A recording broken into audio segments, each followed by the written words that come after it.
ஒருவர் வாழ்வில் உள்ள மன உறுதி அவர் போகும் பாதையின் தூரத்தை தீர்மானிக்கும்.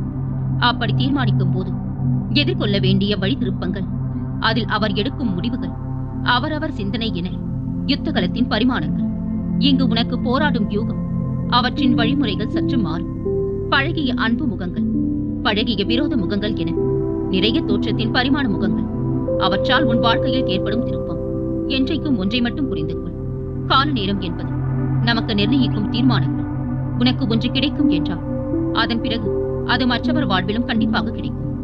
அதே போலவே தான் மற்றவர்களுக்கு ஒரு விஷயம் நடந்துவிட்டால் அது அவர்களுக்கான நேரம். உனக்கான நேரம் சற்று காலத்தில் எதிர்நோக்கிய பிறகு அடைய வேண்டும் என்று இருக்கும். அதனால் ஒருவருடைய வாழ்வில் ஏற்றம் என்றால் அடுத்தவர் ஒரு படி கீழுள்ள நேரம் இருக்கும். பிறகு நீயும் மேல்படியில் நிற்பார். அவரவர் வசத்தில் தீர்மானித்த அனைத்தும் அனைவருடைய வாழ்விலும் ஈடேறும் குழந்தையே.